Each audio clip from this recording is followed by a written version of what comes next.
ഈശോ മിശിഹായ്ക്ക് സ്തുതിയായിരിക്കട്ടെ. യേശുവിൽ ഏറ്റവും പ്രിയപ്പെട്ടവരെ, എല്ലാവർക്കും ദൈവത്തിൻ്റെ അനുഗ്രഹങ്ങൾ കൊണ്ട് നിറയപ്പെടുവാൻ വേണ്ടി പ്രാർത്ഥനയോടെ ഞാൻ എല്ലാവർക്കും ആശംസ ആദ്യം തന്നെ നേരുന്നു.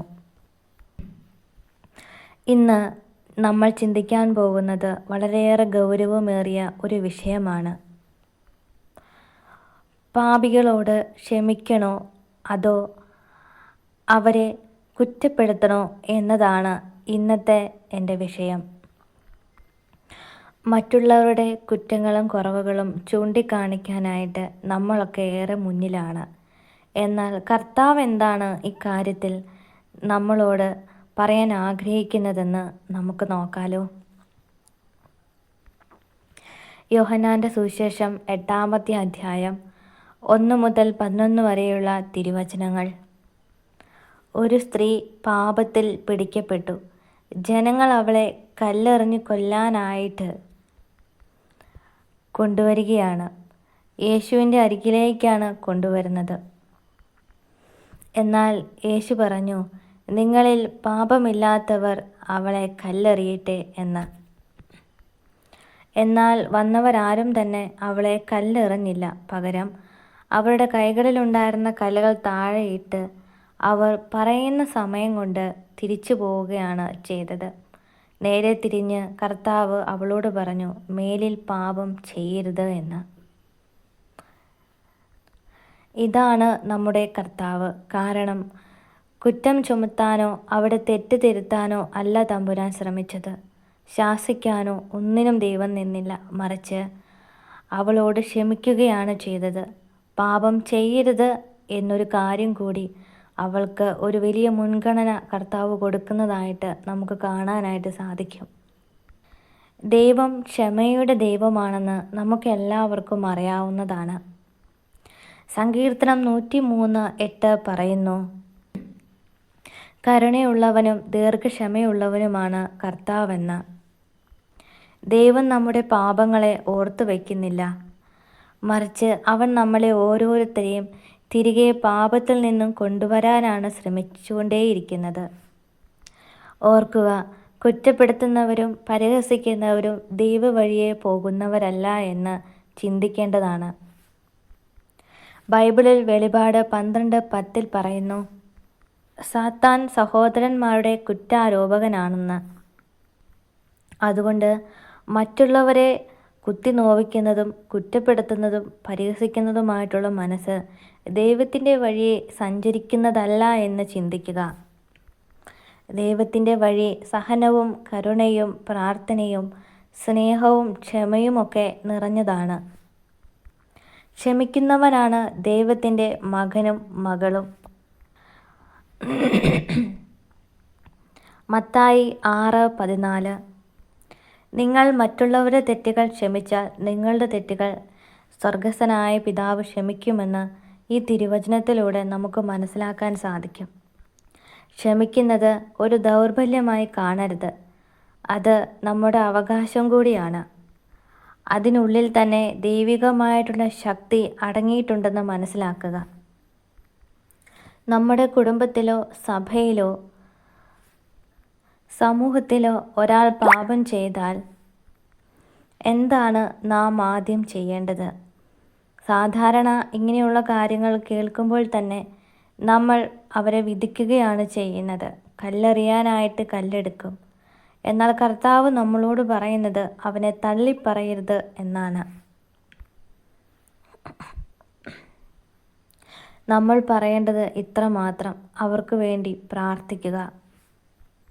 കാരണം ഒരാളുടെ ഹൃദയം മാറാൻ ഒരാളുടെ പ്രാർത്ഥന മതിയാകും. പ്രിയപ്പെട്ടവരെ, പാപിയെ കുറ്റപ്പെടുത്തുന്നത് വളരെ എളുപ്പമുള്ള കാര്യമാണ്. പക്ഷേ ക്ഷമിക്കാൻ കഴിയുന്നത് നമുക്കറിയാം.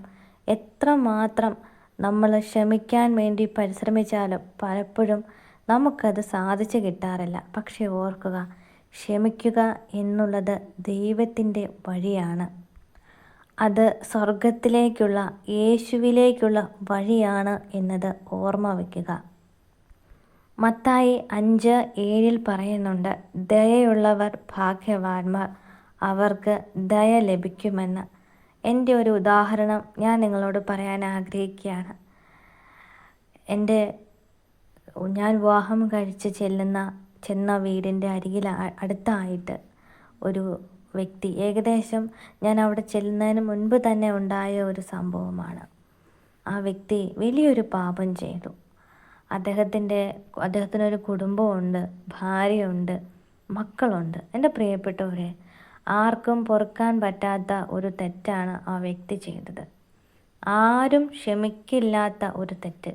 അതെന്താണെന്ന് ഞാൻ പറയാൻ ആഗ്രഹിക്കുന്നില്ല. എന്നാൽ അദ്ദേഹത്തിൻ്റെ ഭാര്യ അദ്ദേഹത്തോട് ക്ഷമിച്ചു. നമ്മുടെ ജീവിതത്തിൽ ഇതുപോലെ വലിയ വലിയ തെറ്റുകൾ വരുമ്പോൾ പലപ്പോഴും നമ്മൾ അവരെ തള്ളിക്കളയും. കുത്തി നോവിക്കുന്നിടത്തൊക്കെ കുത്തി നോവിക്കും, പരിഹസിക്കേണ്ടിടത്തൊക്കെ പരിഹസിക്കാനും കൂടും. പക്ഷേ ഒന്ന് ഓർക്കണം, അവർ നന്നാവുക എന്നൊരു മനസ്സ് നമ്മുടെ ഉള്ളിലുണ്ടെങ്കിൽ നമ്മുടെ ഒരു പ്രാർത്ഥന മതി, ആ വ്യക്തി നന്നാവും. അവരുടെ പാപങ്ങൾ ക്ഷമിക്കപ്പെടും. കർത്താവിൻ്റെ വചനത്തിൽ പലപ്പോഴും നമ്മൾ കണ്ടിട്ടുള്ളത്, ദൈവം ഓരോരുത്തരോടും പറഞ്ഞത്, രോഗികളോടും പറഞ്ഞത് ഇങ്ങനെയായിരുന്നു: നിന്റെ പാപം ക്ഷമിക്കപ്പെട്ടിരിക്കുന്നു എന്നതാണ്. യേശു ചോദിക്കുന്നുണ്ട്, ഏതാണ് ശരി? കിടക്കയും എടുത്ത് എഴുന്നേറ്റ് പോകാൻ പറഞ്ഞതോ, അതോ നിന്റെ പാപം ക്ഷമിക്കാൻ പറഞ്ഞതോ? ഏതാണ് സത്യം? നിന്റെ പാപം ക്ഷമിക്കുക, ഞാൻ ക്ഷമിച്ചിരിക്കുന്നു എന്ന് പറഞ്ഞതാണ്. അതിലെല്ലാം ഉണ്ട്. പ്രിയപ്പെട്ടവരെ, നമ്മുടെ പാപങ്ങൾ ക്ഷമിക്കപ്പെടുമ്പോൾ, മറ്റുള്ളവരുടെ പാപങ്ങൾ ക്ഷമിക്കപ്പെടുമ്പോൾ തന്നെ നമ്മുടെ ജീവിതത്തിൽ ബാധിച്ചിരിക്കുന്ന പല ബന്ധനങ്ങളുടെയും കെട്ടുകൾ പൊട്ടും. Praise the Lord, hallelujah. എൻ്റെ ജീവിതത്തിലും ഞാൻ ഒരുപാട് തെറ്റ് ചെയ്തിട്ടുണ്ട്. എന്നെ കേൾക്കുന്ന പ്രിയപ്പെട്ടവരും തെറ്റ് ചെയ്തവരാണ്. തെറ്റ് ചെയ്യാത്തവരായിട്ട് ആരും തന്നെയില്ല. പക്ഷേ ഓർക്കണം, നമുക്ക് വേണ്ടി ആരെങ്കിലും പ്രാർത്ഥിക്കാനുണ്ടെങ്കിൽ ദൈവം ആ തെറ്റ് ക്ഷമിക്കും. കർത്താവ് നമ്മളെ ശാസിക്കും, അത് ചെയ്യരുത്, മേലിൽ പാപം ചെയ്യരുത്. Praise the Lord. നമ്മളത് തിരിച്ചറിഞ്ഞ് ദൈവത്തിലേക്ക് തിരിഞ്ഞു വരികയാണെങ്കിൽ നമ്മുടെ ജീവിതത്തിൽ നമുക്ക് തെറ്റും ശരിയും മനസ്സിലാക്കാനുള്ള എല്ലാ തരത്തിലുള്ള കൃപകളും കർത്താവ് വഴി നമുക്ക് ലഭിക്കുന്നതായിരിക്കും. ഞാൻ ചിന്തിച്ചിട്ടുണ്ട്, കുടുംബങ്ങളിൽ ഒരുപാട് പ്രതിസന്ധികളും പ്രശ്നങ്ങളും ഉണ്ടാവുന്നതിൻ്റെ ഏറ്റവും മെയിൻ കാരണം എന്ന് പറയുന്നത് ക്ഷമയില്ലാത്തത് കൊണ്ടാണ്. ആർക്കും ക്ഷമിക്കാനായിട്ട് സാധിക്കുന്നില്ല. ഉള്ളിൽ പ്രതികാരത്തിൻ്റെയും അതുപോലെ തന്നെ നമ്മുടെ ശത്രുവിനെ തകർക്കാനുള്ള ഗൂഢാലോചന നമ്മളിങ്ങനെ നടത്തിക്കൊണ്ടിരിക്കുക. 2 കൈയും കൂട്ടിയടിക്കുമ്പോഴേ പ്രിയപ്പെട്ടവരെ ശബ്ദം ഉണ്ടാവത്തുള്ളൂ. ഞാൻ എൻ്റെ ജീവിതത്തിൽ നിന്നും മനസ്സിലാക്കിയൊരു കാര്യമാണ്, എന്നെ എല്ലാവരും തള്ളിപ്പറഞ്ഞപ്പോൾ, പരിഹസിച്ചപ്പോൾ, കുറ്റപ്പെടുത്തിയപ്പോൾ ഞാൻ ഒറ്റ കാര്യത്തിൽ ഉറച്ചു നിന്നത് പ്രാർത്ഥനയിലായിരുന്നു. കാരണം നമ്മൾ എന്താണെന്ന്, എത്ര വലിയ പാപിയാണെങ്കിലും നമ്മൾ കുറ്റപ്പെടുത്തുമ്പോൾ ഓർക്കുക, അവൻ്റെ മനസ്സിനെ ദൈവം കാണുന്നുണ്ട്. ദൈവത്തിനറിയാം അവൻ എന്തായിരുന്നു, ഇനി എന്താണ് എന്നുള്ളത്. പക്ഷേ വിധിക്കാൻ നമുക്കാർക്കും ഒരധികാരവുമില്ല. വിധി ദൈവത്തിൻ്റേതാണ്. നമ്മൾ മറ്റുള്ളവർക്ക് വേണ്ടി പ്രാർത്ഥിക്കുമ്പോൾ, മറ്റുള്ളവരുടെ പാപങ്ങൾ ക്ഷമിക്കപ്പെടാൻ പ്രാർത്ഥിക്കുമ്പോൾ നമ്മുടെ പാപങ്ങൾ സ്വർഗസ്ഥനായ പിതാവ് ക്ഷമിക്കുന്നു എന്നുള്ളതാണ് സത്യം. ഓർക്കുക, നമ്മുടെയൊക്കെ ജീവിതത്തിൽ ആരോടെങ്കിലും ക്ഷമിക്കാൻ ഇനി ബാക്കിയുണ്ടെങ്കിൽ അത് ക്ഷമിക്കണം. അപ്പോൾ നമ്മുടെ ലൈഫിൽ എവിടെയെങ്കിലും ഒരു കെട്ട് കിടപ്പുണ്ടെങ്കിൽ ആ കെട്ട് ദൈവം അഴിക്കും. സ്വർഗസ്ഥനായ ഞങ്ങളുടെ പിതാവേ എന്ന പ്രാർത്ഥനയിൽ ഇത് തന്നെയല്ലേ പറയുന്നതും? മറ്റുള്ളവരുടെ പാപങ്ങൾ നിങ്ങൾ ക്ഷമിച്ചാൽ നിങ്ങളുടെ പാപങ്ങൾ, അതായത് നമ്മുടെ പാപങ്ങൾ ദൈവം ക്ഷമിക്കുമെന്നാണ് പറഞ്ഞിരിക്കുന്നത്. പ്രിയപ്പെട്ടവരെ, നമ്മുടെയൊക്കെ ജീവിതത്തിൽ നമുക്കറിയാം, നോക്കുകയാണെങ്കിൽ ഒരുപാട് തെറ്റുകൾ ചെയ്തിട്ടുള്ളവരാണ് നമ്മളും മറ്റുള്ളവരും.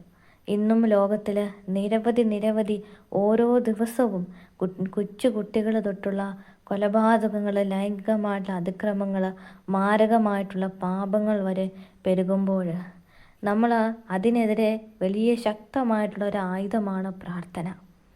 ലോകത്തിന് വേണ്ടി, ഇതുപോലെയുള്ള ദൈവമക്കൾക്ക്, പാപികൾക്ക് വേണ്ടി പ്രാർത്ഥിക്കുക. ദൈവം അനുഗ്രഹിക്കട്ടെ.